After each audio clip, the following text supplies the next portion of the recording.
Good evening, everybody. Welcome to the 12th presentation of Avalanche Canada's webinar series for the 2021-22 season.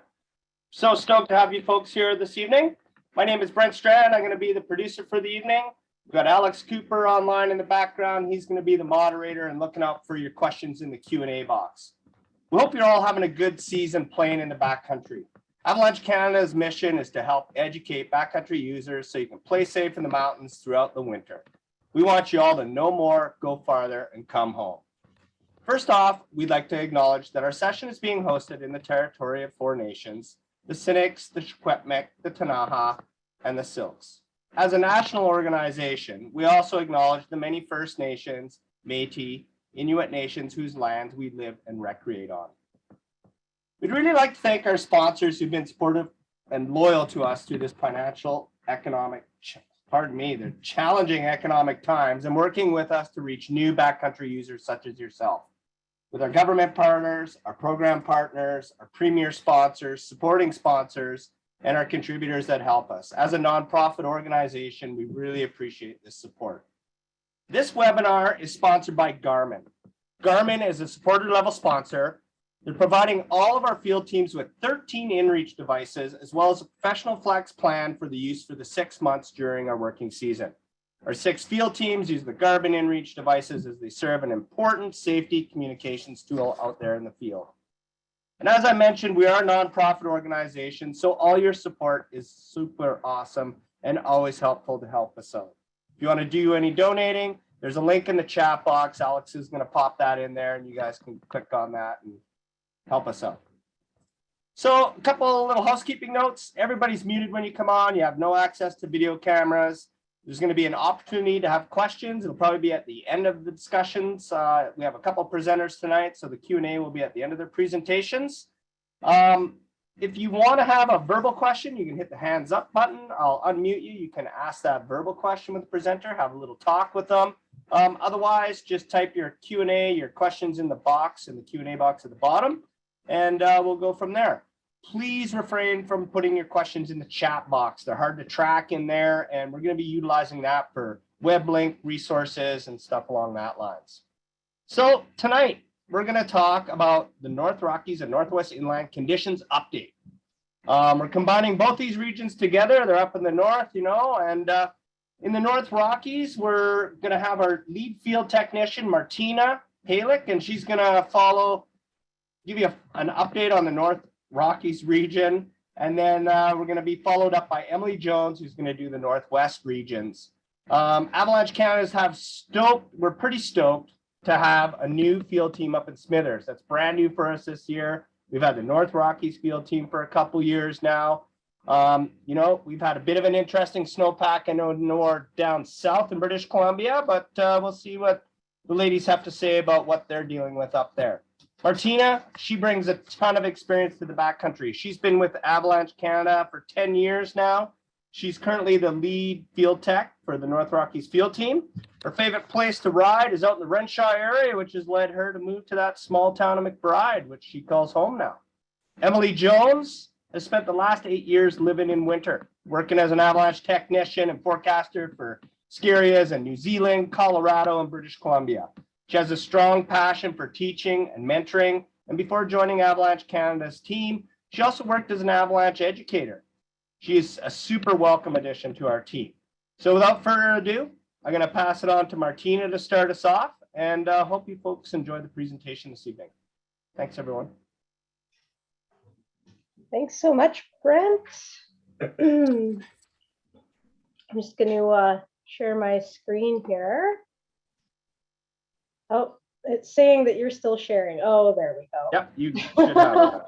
Yep, sorry about that, Martina. Jumping on it too quickly. Just too keen to get into it. Okay. There we go.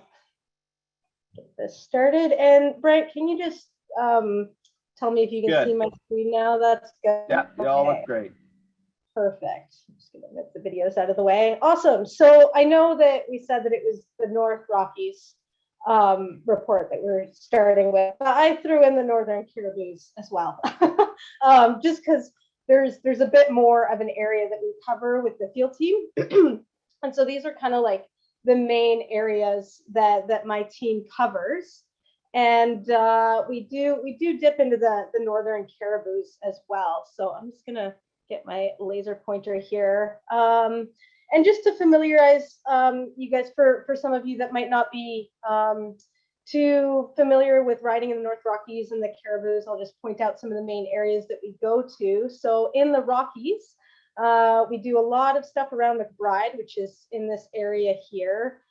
There's the Holmes River and Renshaw, the Moorkill and the Cushing Rivers that are kind of up in this area. We get up into Kakwa, try to get up in there at least once a month and do a shift up there. We get into the Torpy and the Anzac out in here. Morphe is out by Mackenzie, the town of Mackenzie, which is way up here. And then for any of you that are familiar with the Powder King ski area, there's a few riding areas around there, including Bijou and Mount West, Beaver Creek, which is in Pine Lemoire Provincial Park. There's the Hassler riding area, the Bull Moose riding area, and Core Lodge that's way out here. And then for the Caribous, we kind of don't go too far south of Valemount, just kind of hitting up Chapel and Allen Creek whenever we're kind of down in that area. And then again, around the McBride area, we have Mount Lucille, the Door River, and Bell, which are all kind of right around that McBride area. Grizzly Den and Sugar Bowl, which are kind of these two parks here. And then we do hit up the other side of the Caribous here around the Barkerville area. There's a few zones in there.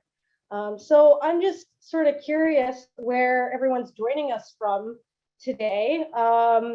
What bulletin area do you most recreate in? You know, is it the Caribous, North Rockies?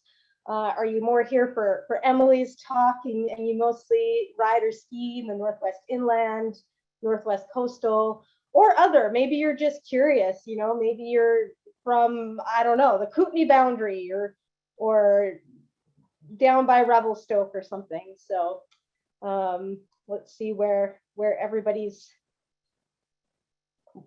home riding area is.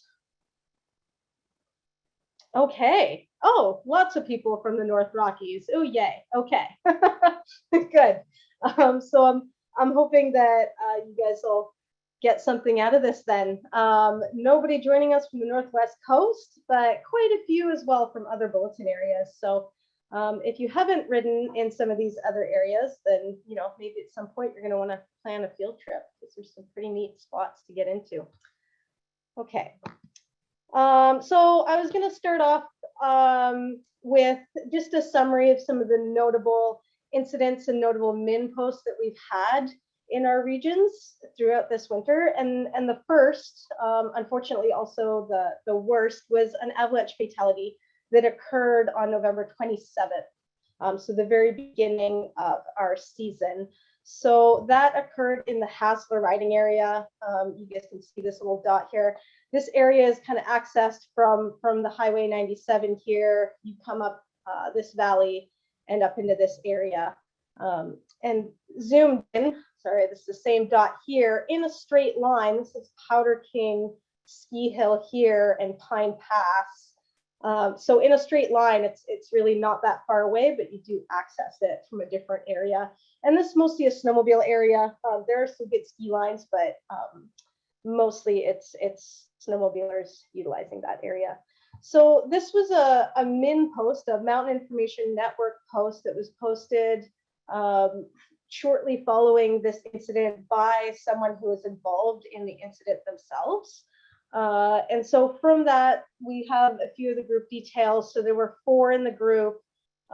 One person was fully buried, one person was partially buried with normal breathing, and one person was caught but not injured or buried. And the total people caught in the slide were 3 out of the 4. And the little quote that went with this photo was that the rider triggered the slide on an east-facing slope in the Sunshine Bowl with 3 other members of their group at the bottom of the slide path. And they obviously didn't have great visibility this day, but you can kind of make out this fracture line at the top of the slope. So the next day, an avalanche professional went into the area and was able to dig. I'm just gonna move this control panel up here. Was able to dig a snow profile near the avalanche. It wasn't an actual fracture line profile because it wasn't safe to get right up there, but the snow profile on the following day strongly suggested that the avalanche was a storm slab that failed approximately 60 centimeters below the surface. And the failure layer, that bed surface, was likely the old surface of the snowpack from before the most recent storms. So, and they just kind of confirmed, you know, the area, Sunshine Bowl in Hassler, the elevation was 1,700 meters. And then the description was basically a party of 4 were snowmobiling in Sunshine Bowl. 1 person triggered a slide and 3 members of the party were caught in the avalanche. 2 were partially buried and self-rescued. The 3rd was fully buried and did not survive. So that was kind of our first and most notable incident. Hopefully that's the only one that we have to deal with in our regions this winter, but not a great start to the winter. Since then, though, there's just been a series of kind of near misses, but people have been not getting injured or you know, seriously caught that we've heard of. This is another photo taken by that avalanche professional of the same slide, and you can see here where that fracture line kind of wraps around, and it actually wrapped around this ridge out of sight a little ways as well. So this was quite a large size 3 avalanche was what it was classified as. So I'm just going to move on to some notable MIN reports that were submitted to the Mountain Information Network from both the North Rockies and the Caribous. So this was one of the first ones, and it was out of Butterfly Bowl in Mount Lucille, which is right outside of McBride. And first off, just looking at this avalanche, I probably guessed that it was a wind slab. This is a northeast facing slope that gets quite wind loaded. The wind kind of picks up the snow on the other side of this ridge and deposits it in these little pockets. And it looks like it, you know, stepped down to maybe some deeper layers. It's really steep and rocky, and those rocks don't really tend to anchor the snow that well. So based on the description from the people that were involved, you know, they were riding at Lucille, and this is the furthest bowl over, and it was quite tracked, so they were pushing into some new terrain. And on the 10th or 11th, you know, high mark or pole that they put on the slope, they the one rider triggered the avalanche. His partner was down below and just out of the way of where the debris came down. So neither of them actually got caught in the slide, but it sounded like a bit of a narrow miss. And in their words, at the bottom here, it happened extremely fast and had the potential for both of us not to be coming home. So a good lesson for those guys, and really happy that they made it out of there safe. So the next one, this is quite recent. Well, this is this month. It's from February 5th, and it's outside of the zone that our field team generally goes to. And it's kind of out of the Clearwater area. So it's quite a bit further south than we generally go. But what was really interesting about this MIN was that it almost forecasted that the next one that was to come a day later. So I'll just read this one out. I have to keep moving my Zoom stuff out of the way. But basically, it was described as a group of 6 was traveling across a relatively flat area about 20 meters from the base of a wind-loaded slope following a line of trees. So again, there's some similarities here, right? It's a ridge top, the wind-loaded slope where the wind came, picked up all the snow from the other side of the ridge and deposited it here. One of the group proceeded to move ahead a little bit to our next rally point. As he moved onto the bench out of the trees, he remotely triggered the first slide. As it was coming down, he had nearly moved out of the way when a second deeper slab released. The second avalanche caught up with him before it was clear, and he was swept away. Multiple members of the group witnessed this happening and noted his last seen point. After waiting a few moments for the avalanche to end, the group ensured they were safe, switched to search, and then had a couple of members start towards the buried member. Within 2 minutes, his head and one arm were spotted, and we moved to his location. He had been swept about 15 meters from the last seen point, and he was fine with no impaired breathing and no injuries. We had him freed within a few minutes. He still had his poles and one ski, and we found the second ski after a few minutes of searching. So definitely another close call. But what was great here was that, you know, there was just one person out of the entire party that was caught. They got straight into rescue mode, and luckily that person wasn't fully buried as well. So the next thing that's interesting is a day later on February 6th, and right in the same area, the previous incident was just right a little bit south of where this min was. And this one was triggered by sledders this time. And as you can see up here, this min was submitted by another group that came across the group that triggered this. So we don't have all the details of how it happened, but just looking at it again, it's quite near ridge top. It's got some of those shallow rocky points. Again, you know, snow tends to be a little bit shallower, doesn't anchor quite well to those cliffs. And it looked like there were quite a few lines on the slope before somebody triggered it. So these guys kind of just observed this, came across the group, and found out that everyone was okay.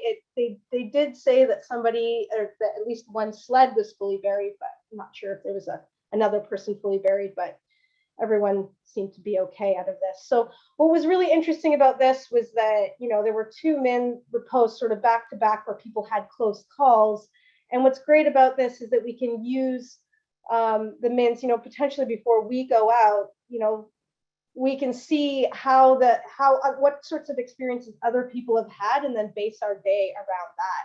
So the mins are really great. We rely on them heavily with the field team and as forecasters to put together the bulletin and even to manage our own hazards. So this one was from the North Rockies, and the moment this one popped up, it cracked me up because of the min title, which is great. Avalanche Canada wasn't joking when they said high avalanche conditions. And you know, I'm sure it was like a bit of, you know, tongue-in-cheek kind of humor, but like there's a lot of effort and thought and science that goes into creating the bulletins, and, you know, whole days in the field. And so we're not really just drawing, you know, hazards out of a hat and saying, oh, well, it's high today or it's low. Like, there's a lot that goes into it. Sometimes there's some uncertainty around that, but yeah. So these guys definitely found that, you know, while it was high on this day, they went out and they were able to confirm that it was indeed high. So this, I was actually out here the same day in Renshaw when this avalanche was triggered. And as you can see, there's several tracks going into the debris here. And so I didn't witness this avalanche coming down, but I definitely went and checked whether somebody was involved. Did a quick transceiver search to make sure that nobody was still in there. And so these people also witnessed a few other avalanches in the area. You know, they said that they saw 3 recent slides, one of them being a substantial size. The other 2 were cornices breaking off on small leeward slopes. Again, wind loading. And they said it was very windy up in the Alpine, and that there had been approximately 2.5 feet of powder that had fallen in the past few days. The previous day riding quality was absolutely amazing with that fresh powder, but that day the wind started becoming, you know, it was strong. There were a few times that day that I felt like I was going to get blown right off my sled.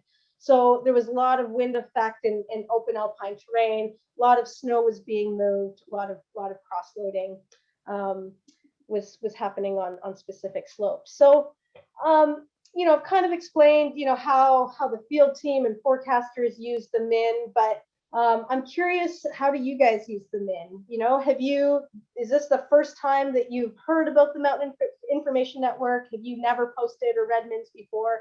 Do you read other people's mins but don't submit yourself? Do you occasionally submit a min if you see something important, like a recent avalanche, or if someone in your group triggers something? Or do you read mins and post one almost every time you go out? So we'll just put that poll up here. I'm curious about, especially all of you people that are tuning in from the North Rockies, because I've gone to Renshaw when there's probably 200 vehicles in that parking lot in that staging area, and I get home and there's no mins.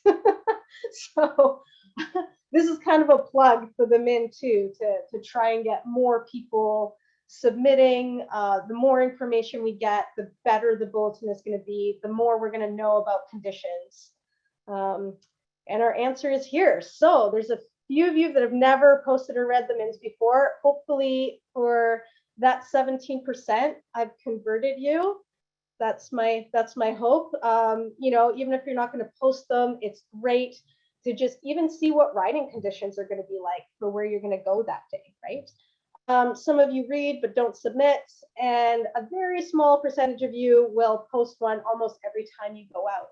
And I think there's definitely, I've run into quite a few people that are, they go out all the time and they want to contribute, but they're just a little bit too worried to do that. Like they're not going to sound professional, or they're, not going to say the right thing. And we don't, honestly, we don't care. Like a photo, says 1,000 words. So even if it's just a photo of an avalanche or some shooting cracks or whatever it is, it doesn't need to be technical at all. And even if you don't see any avalanches, that's great. We don't just want to know about high hazard. We want to know when, there's no signs of instability, and when, when the conditions are, the hazard is low. So hopefully I've converted some of you, and we can move on to current conditions for the two areas here. So before I do that, I got to go back a little ways to kind of explain how our current conditions came about. And I'm only going to go back to about February 7th, where the rain started. And it over that night and the next day, it basically rained to mountaintop. And there were some, hazard was elevated during this time, but not too many people were out because it was pretty nasty and rainy. And then after that, this was my shift in the North Rockies from February 10th to 13th. And there was just this big, thick crust that made for horrible riding and skiing conditions. Like we basically just carved animals and shapes out of the crust because we were bored. And because it felt like you couldn't buy an avalanche. Hazard was low. It was low every day that we were out there. And the riding wasn't that great. So we were just, waiting for it to snow again. And then finally last week it did. So this is the Torpy area. It snowed 90 centimeters on top of that crust there. There were a lot of stocks, a lot of face shots and smiles. But with it, our avalanche hazard came back as well, right? So this was the most recent trip that was done up to Pine Pass in the Bijou area. And the avalanche summary for the bulletin currently here is that Arctic air invaded the province on Monday and Tuesday. The resulting strong northerly winds redistributed the storm snow into wind slabs on southerly aspects. Several natural avalanches occurred on southerly aspects as a result of this wind loading. And then there was a link to this min report. So the field team here was seeing this natural avalanche that came down. I mean, I see some tracks actually, so it might have been human triggered. And then they were finding that they themselves were getting shooting cracks and things like that, where they were getting onto some test slopes.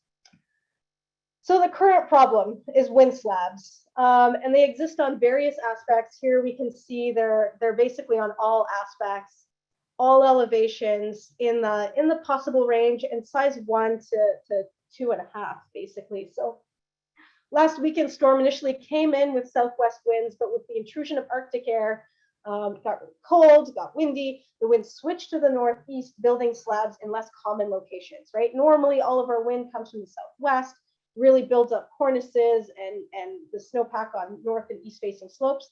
So this was the other way. And these slabs have formed on top of that widespread crust, and they may bond poorly to this hard surface.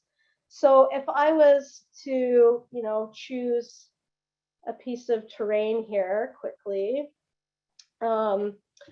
this is Beaver Creek out in Pine Pass, and basically, if you guys can see the compass in the top right corner, but we're kind of looking south, so all of these slopes here are facing north. And I would be most worried with the current problem with, right at ridge tops, loaded slopes like these. And I can't highlight the south facing ones on the other side, but basically right at ridge tops, right? When we saw all of those, this out of the way, all those min posts, so many of them were from ridge crests and wind loaded slopes. So these are basically the zones that I would be most worried about, you know. And then at tree line, there might be a little bit less wind effect. There generally is, but I would still be, you know, have some caution around these tree line slopes as well, a little bit lower down. I guess these areas would probably be red here. Forgot to highlight those, but you know, some of these tree line slopes, they probably have some wind loading. They look quite steep, you know. And then finally, if I was getting below tree line, I'd probably worry less, but still keep an eye on these big open areas that are below tree line that are obviously, you know, steep avalanche terrain. Hopefully you guys can see the green there.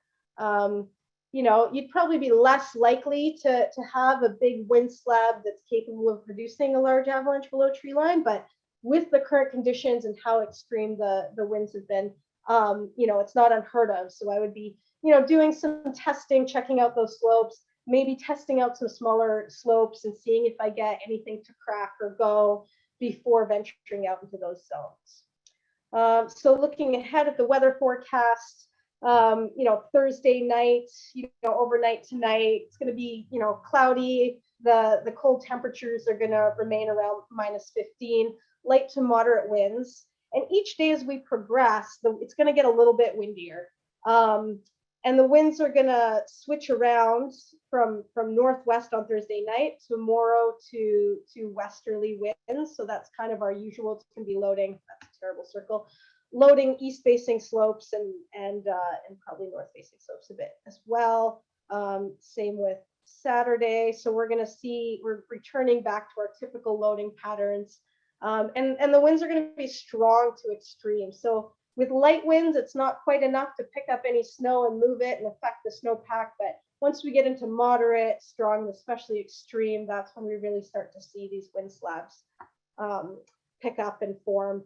And same thing on Sunday here. So again, strong to extreme southerly winds. So we're probably going to see that the avalanche problem shift from being everywhere on all aspects to just being on north and east aspects. And I would probably guess that it won't necessarily be an issue below tree line either over time here. So any questions at all? And like, please, if it's about anything, it doesn't even have to be about anything current in my report. If you have any avalanche related questions before I switch this over to Emily. Alex, do we have any questions in the Q&A, or are there any that you guys have right now? I know you've just been listening to me talk at you for half an hour, but no, I don't see any questions yet, Martina, but sometimes when prodded, people start asking them. So if you do have a question, you can raise your hand, or you can just put it in the Q&A box. Yeah, I'm prodding because usually it just takes a while for everything to sink in. So if there's any questions about the North Rockies, the Caribous, if anyone's still kind of confused about where the avalanche problem is right now and where it's going, how we got there, or any of that about the min, I don't know. And if you don't have any right now, yeah. I got a question. I don't think some people realize when you talk about these wind events coming up with a little bit of snow, like how dramatic that can load the lee slope with like snowfall. If you get like 5 or 10 centimeters on the windward side, like how much can that build up on the other side and how quickly? Yeah, there can easily be double or triple that on the other side, right? Again, depending on the wind speed and how low density that snow is. But as we saw, you know, last week, like we now have 90 centimeters on top of the crust in some areas. So that can really build up some thick slabs quite quickly. So yeah, especially right around ridge tops. And if you're familiar at all with the tumbler area, you know, Bull Moose or Core Lodge, you know, those south and west facing slopes just get scoured right down to rock. And all of that snow is just going on to the leeward side. So Sometimes it's just, you know, a bit of the snow that's getting moved, and sometimes it's like literally all of it. So especially when we see those strong to extreme wind events. So, yeah. But if you guys, you know, have any questions towards the end too, like feel free to put them in and I can come back and answer some. Otherwise, I can hand this off to Emily and you guys can hear about the Northwest. That's great. Thank you so much, Martina. Hopefully some folks will be scratching their head later on with those questions that they're trying to come up with.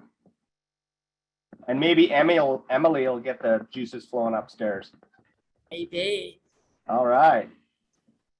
Thanks, Martina.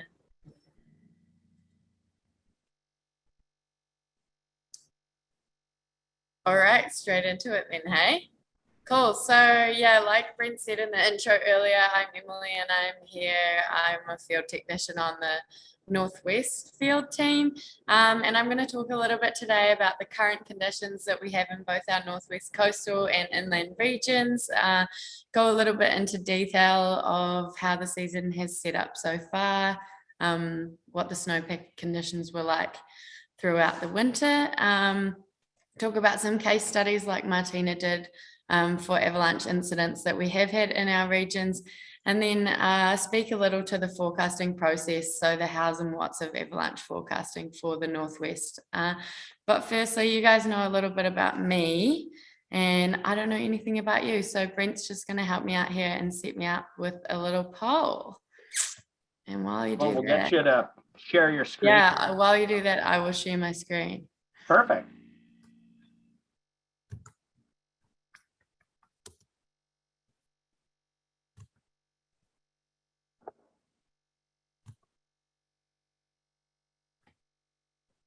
Awesome. So I want to know what your preferred mode of backcountry travel is. We already know where you guys are from, where you're predominantly recreating, and how often you're posting to our mountain information network. So what are you doing when you're out there? Do you sled, do you ski, snowshoe, or are you one of those rare ice climbers that hang out in the Twin Falls here?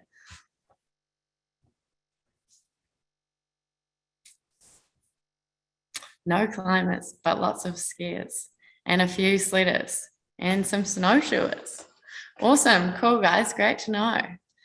Thanks for answering that one. Yes, I can jump. Presentation's good to go too. Brent, you can see my screen? Yeah, you betcha. Awesome. Cool. Thanks for that. So I'll just jump straight into it, the forecasting process. The most basic and most important thing that we do as part of our forecasting process is tracking the snowpack. Generally speaking, we do that so that we have a good idea of the layering within the snow so that we can use that information to predict avalanche conditions and the likelihood of avalanche occurrences. And we've got a couple of ways that we do this. So we use weather data, predominantly from remote weather stations that we have throughout all of our forecasting regions to get information about snow depths, whether that's total height of snow or recent snow accumulations, our wind speed and direction, which of course is really important, looking at avalanche formation, temperatures and relative humidity. And within our regions, I just got this from the Taupo weather station, which is located in the south of the inland region. Yeah, so the more we can be certain about what the weather has done and is doing within our regions, the more we can be accurate in forecasting the current avalanche conditions. So that's one really important factor.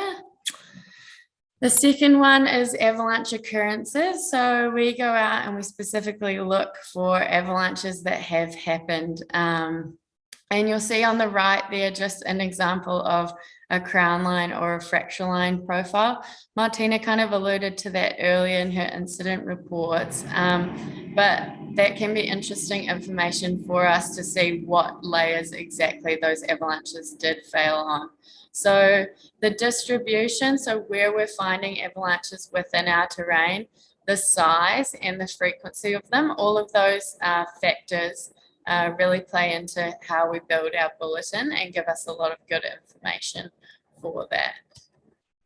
Thirdly, the Mountain Information Network, or the MIN, which Martina talked about as well, obviously. But we get information about the weather, avalanche occurrences, and then also the snowpack, where people are recreating from you guys on the MIN. So this is a great example, just one that I pulled from earlier in the season on the coast. And I didn't include them, but this person also put a bunch of really good images in their Mountain Information Network. So you can see there that we get information about what slopes they were on. They didn't see any avalanches, which is good information to know.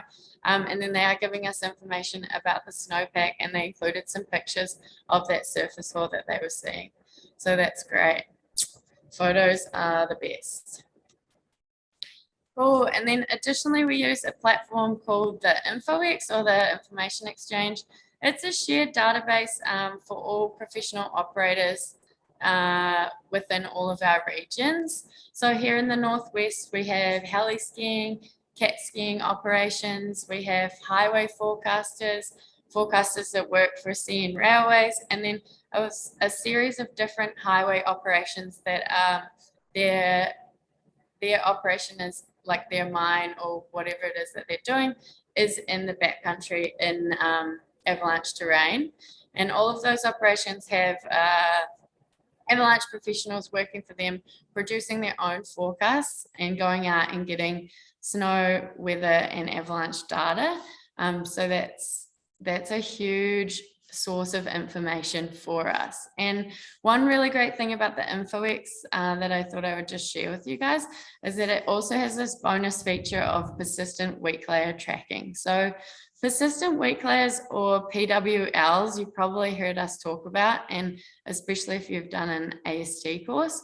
But I'll just quickly define it for you. A persistent weak layer is a layer of weak snow crystals that resists forming bonds to other layers within the snowpack. And this happens over an extended time period. There are common crystals that form these layers, such as surface ore, depth ore, or facets around a crust. And I'm going to speak to that a little bit later in my slides. So yeah, just hold on tight for that. But these avalanches basically are often responsible for avalanche occurrences. So it's a really valuable source of information for us to have a shared database that tracks persistent weak layers. So we have this community persistent weak layer tracker within the InfoX, and that allows us to monitor layers that may be widespread throughout a region. It's really common with persistent weak layers that it might take some time or a necessary load, like a slab or multiple storms on top of them for them to wake up or start producing avalanches. So if or when they do, we really want to know about it as soon as possible. So for example, right now in both the Northwest Coast and the Northwest Inland, we're actively monitoring all of the professional operators within our regions are actively monitoring the rain crust, which formed in early February after a particularly large rain event that went all the way to like 2,000 meters. So that's widespread, and it extends to all elevation bands. And this rain crust could provide a sliding layer for slab avalanches. And once it reaches sufficient load, we could see a widespread avalanche cycle. So the InfoX community are tracking the layer, recording observations like how deeply it's buried, whether there's any faceting at the crust interface, or whether the new snow is bonding to the crust or not. And then finally, whether any avalanches are being produced in recording whether they're sliding on that layer or not. So yeah, that's a really valuable resource that I thought I would just share. And then finally, last but not least, got our field teams. So people on the ground tying together all of the information gathering and creating some kind of ground truthing for the forecast. So myself and all of the other field techs, we spend each day gathering snow, weather, avalanche information to input directly into the bulletin. We use our sleds and skis to travel many areas, like you saw in Martina's presentation earlier, just this huge list of areas across a really broad range of mountains. It's the same here in the Northwest. Yeah, and then we get out there and see everything that we can see. Really valuably, we get detailed information on the snow layering, information on spatial variability, and really valuably recent avalanche occurrences and the local weather patterns. So the forecasters might be predicting something due to a weather event, and we can tell them whether that weather event is actually occurring or not. And as you guys all know, the Northwest team is new this year. It's generally been quite a data sparse region. So it's really good to be here on the ground, providing more and more information and keeping the bulletin like even better up to date. And our goal being here is also to encourage more active participation in avalanche safety. So whether that's directing more people towards using the Avalanche Canada website, reading the Avalanche bulletin, or engaging with us on the Mountain Information Network or on our social media channels. Yeah, that's been really great. So basically all of that goes on in the background every day, all of that information gathering. And then we get our front end product, which you guys see, which is the current Avalanche bulletin. So I thought we may as well take a look at the current avalanche danger, and it's the same for both the Northwest Coast and the Northwest Inland. So that makes it nice and easy for me. For tomorrow, Friday, we're looking at moderate avalanche hazard in the Alpine, and then low avalanche hazard in treeline and below treeline. And of course, low doesn't mean no.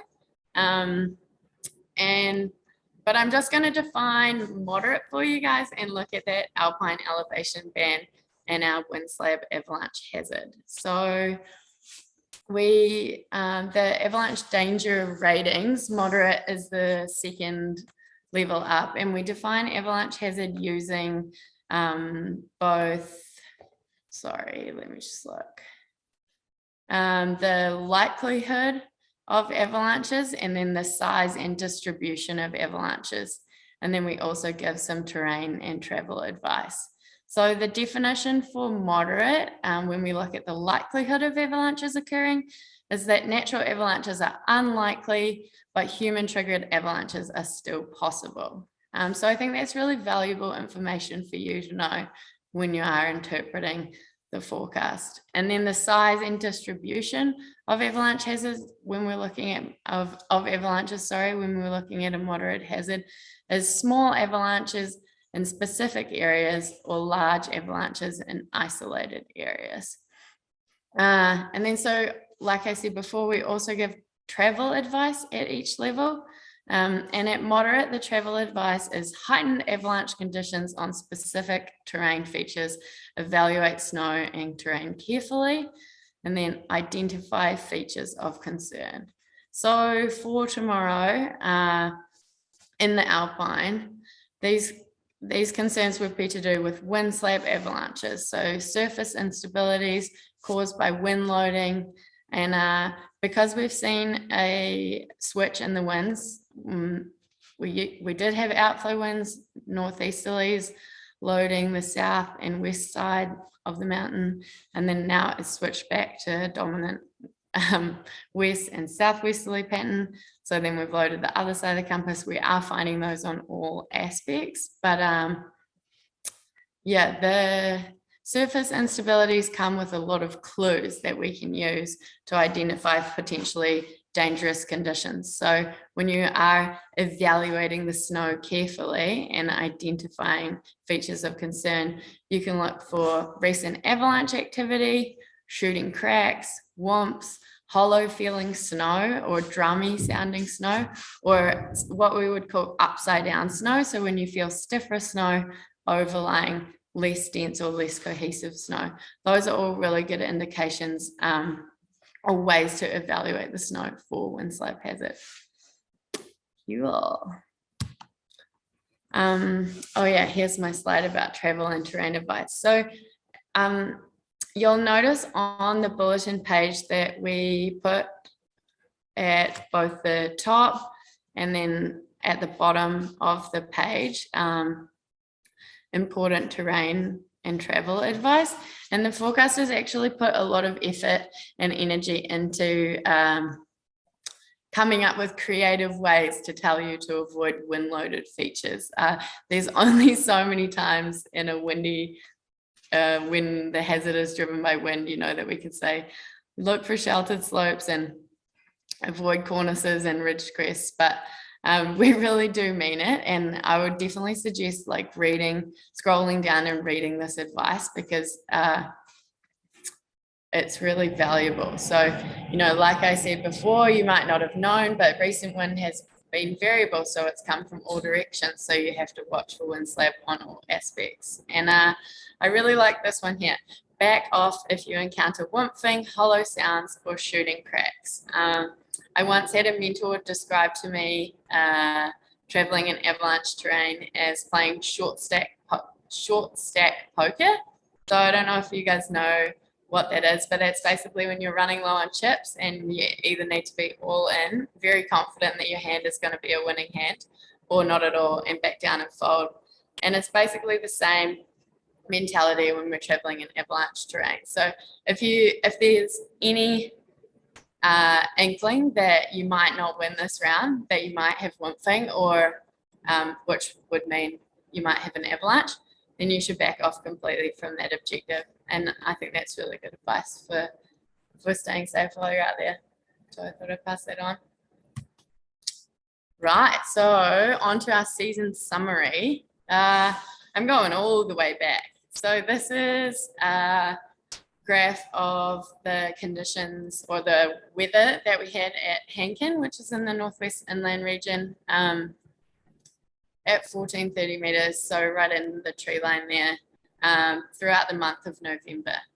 And you guys can see that we had about 20 centimeters of snow on the ground for the first third of the month, and some spikes in temperature where we went above 0 degrees and then back down below 0 degrees at 1430 meters. And then for the middle third of the month, we had some incremental loading. So gradually going from about 20 centimeters of snow on the ground, building up to 80 or so, and then with just the settlement in the snowpack settling at around 60 centimeters. And we can see there in the temperature graph that there was just one little spike, a point in time right in the middle of one of those storms where the temperature was above 0 degrees. So that might give us the inkling that we had rain at this elevation instead of snow.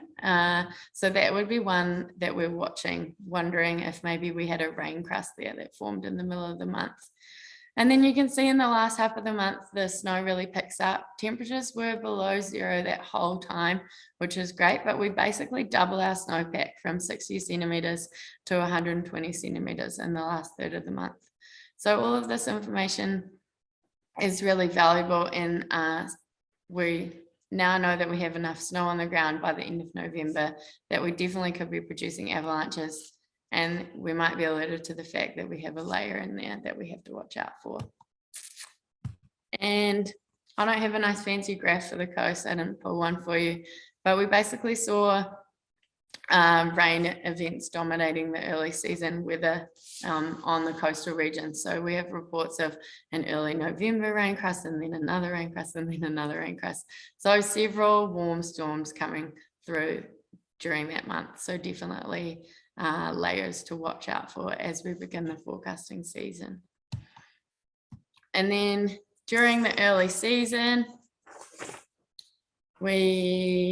our first min reports of the season started coming in before we started our forecasting season.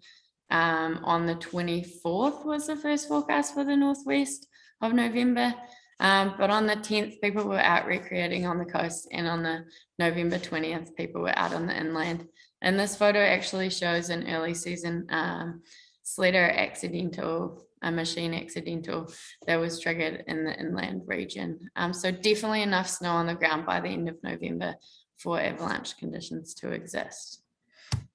And then as we move into early December, we saw quite a large avalanche cycle in the Northwest Inland region. So the photo on the left there that you can see is at Hankin up in the Alpine, and we saw a size 3 avalanche that failed. We suspect it failed on an early season crust, which could have been that crust that formed during November. Hard to say, but basically failed very near the ground. And as you can see in the picture, the red line there, it failed right across several different terrain features, avalanche paths, creating a really large avalanche. And the crown of this thing was about 1.5 meters deep. So a massive event, and definitely gave us the heads up to look out for more persistent activity as we moved into December and started getting some more snow. Oh, and I said I would talk about this. But yeah, one thing that we really do track is the early season crusts. And as you can see here, it's a little hard to see in this photo, but there's a crust at the bottom of that snowpack, and you can see the stiffer grains and then lots of faceting around it. So faceting is a process in the snowpack where the grains become larger and less well bonded, and they kind of run through your hands like sugar if you've ever seen them. And that process is driven by temperature gradients in the snowpack. And we know with our snow science that at crusts, the temperature gradient is stronger, which increases faceting even more. So crusts, especially early season crusts when the snowpack is shallow, can form really nasty persistent weak layers that we need to track, as they can produce really large avalanches. Okay, moving on through our season. So other layers that we're always watching out for that form are, one of them would be surface hoar. So surface hoar forms generally on cool, clear nights when moisture is leaving the snowpack, and it grows on the surface of the snowpack just like a hoarfrost would grow on the windscreen of your car. And it leaves behind these big feathery crystals, which are really large and weak and can cause persistent weak layers once they're buried. And we did see that happening in December. See here a picture of the actual surface hoar that formed on the 22nd of December in the coastal region. That's a photo from the Shames backcountry. So those are other layers that we'll be watching. Oh, and I just wanted to make a quick note that if anything I'm talking about doesn't make sense, or you want to know more about it, nerd out on the avalanche stuff, then we have a really great glossary on our website. So you can just go to the web address there, avalanche.ca/glossary. You'll learn more about surface hoar or about other persistent weak layers, or really anything that we've talked about in tonight's presentation.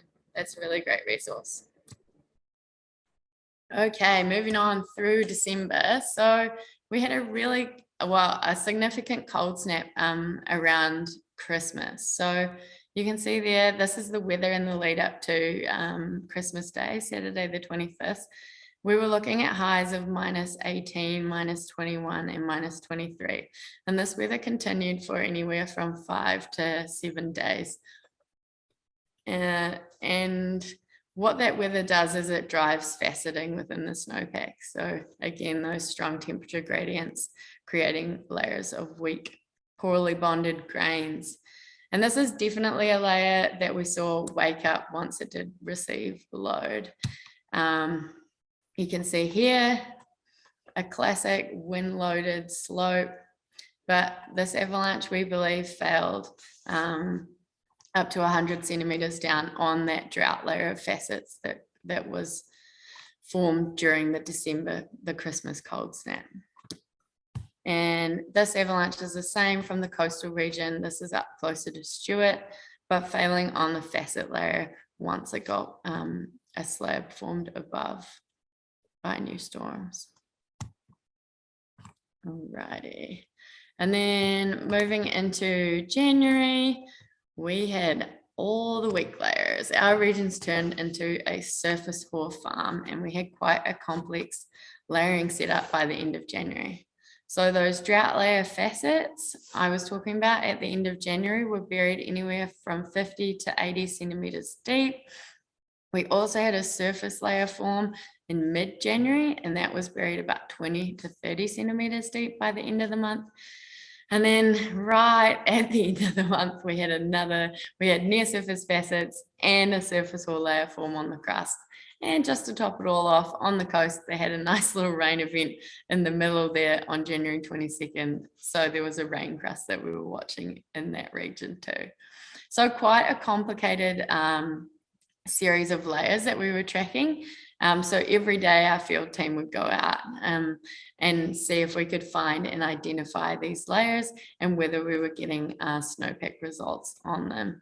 And like I said earlier, we did see an avalanche cycle on the early January facets.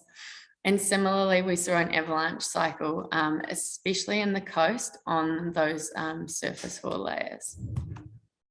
So here's an example of one of those avalanches. This is from Sylvan Lakes, which is in the Northwest Inland, and MA stands for machine accidental. So a snowmobiler going up underneath this wind-loaded roll, and we actually went back to investigate this avalanche because we were really interested in the failure plane, and we wanted to confirm our suspicions that it was failing on the persistent weak layer. And that was true. So you can see there in one of the blocks that came down how deep that avalanche is. And then you can see the really well-defined layers. So we've got our wind slab on top of persistent slab failing up to hit deep on AM there. So pretty scary problem, and definitely one to watch, and one we were advising everybody about in the bulletin. And then similarly, another avalanche, we actually don't know what triggered this, whether it was natural or a sledder, but a really large avalanche. Wind slab once again stepping down into persistent slab. So I wanted to dig a little deeper into this one and give you guys just a little bit of a case study on what the bulletin was saying, and maybe potential ways that an avalanche like that could have been avoided.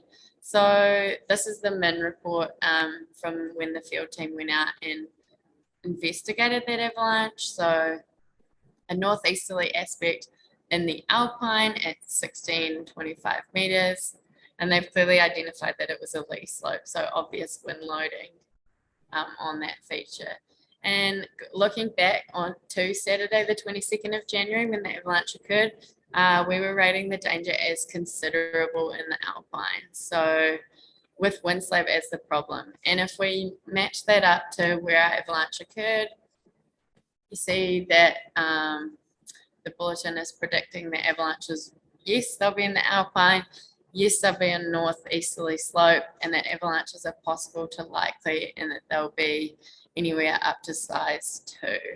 And I think really interestingly, in the Snowpack summary tab, we've clearly identified the 2 weak layers that may exist, and the fact that those layers have been reactive. So I guess I just wanted to talk about choosing terrain carefully and really using the bulletin to evaluate the terrain that you're going to be traveling in to eliminate those avalanches from happening. If to avoid those avalanches, I think that graphic that Martina brought up earlier was really good. You know, you want to avoid those really obviously wind-loaded slopes where the possibility of triggering those avalanches is the most likely. So either only traveling at below tree line, or avoiding those aspects where we know the wind has really been loading and creating slab avalanche conditions. And one way you can do that is by following the AvCan daily process. So if you've taken an AST course, you've probably seen this, but this information is available on our website too.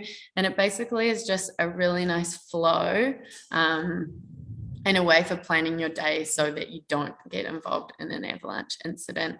And one of the steps is planning your trip, and we have a really good trip planner on the website, which can help you identify different pieces of terrain, especially in areas that you haven't been to before or aren't that confident in making decisions in. It breaks the terrain down into really easy to manage bites. So you can either avoid avalanche terrain altogether, travel in simple terrain, or you can move into challenging or complex terrain. But there's a map feature. If you go there, you can zoom in, move around, and get to know your position in the terrain where you're going to be riding or skiing before you even go there, and then think about applying the forecast to that terrain. So yeah, I think that's a really valuable resource that I would recommend using. Awesome. And then I just wanted to acknowledge that wind is probably the most significant and major driver of avalanche hazard in both the Northwest and the Northwest coastal regions. So we did have quite an interesting January setup where we did have those persistent weak layers, but for the most part, our bulletins are saying Winslave, Winslave, Winslave. And like I alluded to before, sometimes it feels like beating your head against a pole, you know, saying avoid lee slopes, avoid obvious triggered like convex rolls where you could trigger a wind slab, like choose sheltered terrain. But we really do mean it. The wind is what causes the most significant hazard in our northwestern regions. And if you can follow what the wind is doing and get really good at identifying wind slab conditions, so all those clues like cracking, shooting cracks, whoomphing, hollow drummy snow, and avoiding those likely trigger points, then you're much less likely to get involved in a wind slab avalanche, which is what we would want.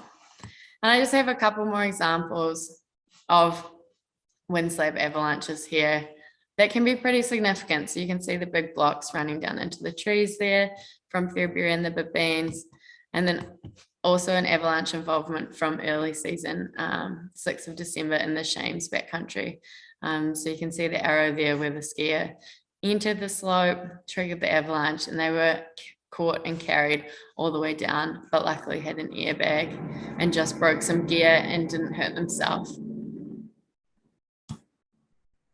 Alrighty, so that kind of brings us pretty close to current conditions. I talked a little about the rain event earlier, but if you're in the Northwest, you probably know about it. On February 9th and 10th, we had up to 50 millimeters of rain in the Northwest inland region and up to 150 millimeters, 1.5 meters of rain in some areas on the Northwest coast. So that pretty much obliterated the surface, and it rained up to 2,000, or in some areas 2,500 meters on the coast there.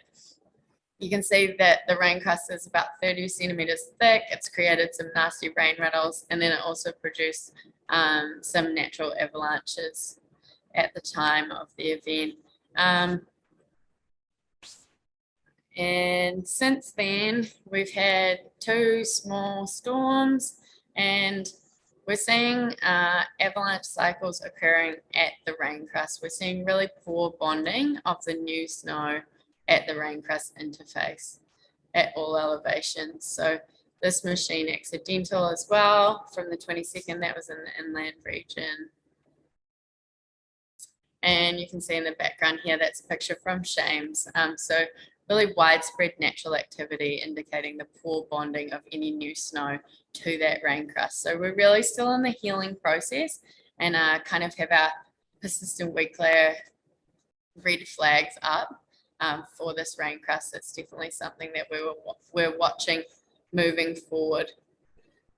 So looking at moving forward, the outlook going ahead into the weekend is for quite a significant storm.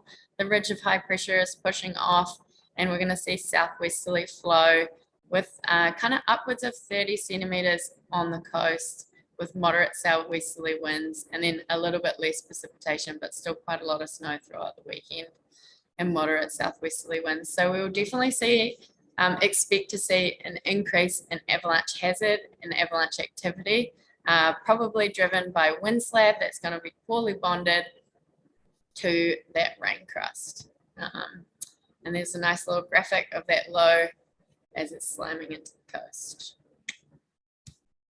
And that brings us all up to speed. Does anyone have any questions? Sorry for going a little over time.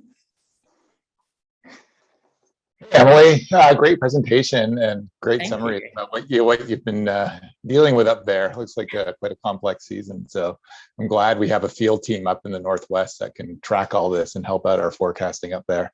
Yeah, for sure. Yeah, we had one question come in fairly early in your presentation. They were asking, they said, I think they saw one of your slides warned of high avalanche conditions, but then the next line described riding quality awesome. And so I guess they were just, wondering about that. And maybe you could talk a bit about, how do you choose terrain when you have high avalanche danger? Right. Yeah. Okay. Sorry, I'm just reading the question. Yeah. Sorry, I didn't notice that at the time. I'm just wondering what slide it was to. But yeah, It was pretty early, it came in pretty early, so it'd probably be one of the first slides. But okay. Yeah. Yeah, like maybe when I was talking about the current avalanche conditions, like moderate would be heightened avalanche conditions. But if we did have high avalanche conditions, which would mean natural and human triggered avalanche activity was likely or very likely, then what we can do is we can still, you can always choose your own position in the terrain to get good skiing or riding. So simple terrain is usually rated as slopes that are they're not steep enough to slide. So they're less than 30 or 35 degrees, and they don't have any overhead avalanche paths, if that makes sense. So you can basically avoid avalanche terrain, but still get great riding. So something that we'll do a lot here in the Northwest is that we have lots of good sledding areas that are just big open meadows. They don't have big slopes coming down above them. And if we get a significant storm where we need time to assess the conditions before we step out into avalanche terrain, we can ride around in the meadows and still enjoy really good, awesome powder without exposing ourselves to the hazard in that steeper terrain, if that helps. And I guess if you're a skier, you can do the same thing. It's not always as fun to ski flat slopes, obviously, but you can still choose your terrain carefully. If there's been any wind associated with the storm, then you can choose slopes that aren't significantly wind loaded, and you can definitely decrease the angle of what you're skiing, exposing yourself to less risk. Great. Yeah, great answer there. So that's the only question we had come in. I guess we can leave things hanging there for another few seconds to see if anything else comes up. But otherwise, we can move on and give out some prizes. Okay. Yeah, feel free to, if anyone has any other questions, feel free to sing out at any time or just flick them into the chat box and I'll be happy to answer them. And I guess everybody should know our field teams do have Facebook and Instagram pages, and I'll link to those in the chat so people can get in touch with you guys that way. Awesome.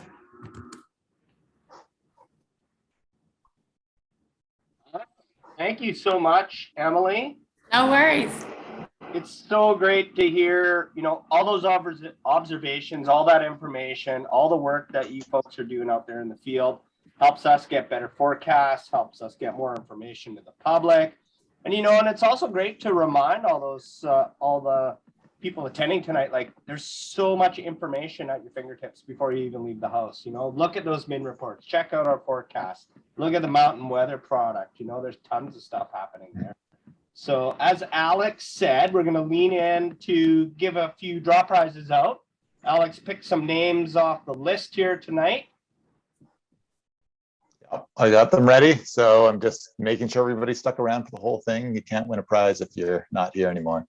So let's go for it. Yeah, the first prize we've got 3 Avalanche Canada buffs to give away, and those are going to go out to Jörg Schmidt, Shane Gray, and Clement Chung. So Jörg, Shane, and Clement, if you heard your name, please email producer@avalanche.ca to claim your prize. And I'm going to fire that email into the chat right here. So you've all won an AvCan buff. And so we will mail that off to you once you send us your mailing address. And then we also have a nice toque from FXR. So thanks a lot, FXR. And that is going to go out to Ken Cox. So congratulations, Ken, and everybody else who won a prize. As I said, just send us an email to producer@avalanche.ca to claim victory. All right, I think that's our prizes here. So yeah, thanks so much. I'll send it over to Brent to finish up. Awesome. Thank you very much, Alex. And thanks everybody for participating tonight. That was a great update by you folks. One thing, we are a nonprofit organization. We thank you folks for joining us. We appreciate your interest in avalanche safety. All donations are welcome. $10, $20, anything you want to hand out to us or help support programs such as these and others are greatly appreciated. Next week, our next webinar, Thursday, March 3rd, is the Spring Ski Traverse. Planning and your daily process. Now, I know not everybody on the call tonight or on the webinar tonight is a skier.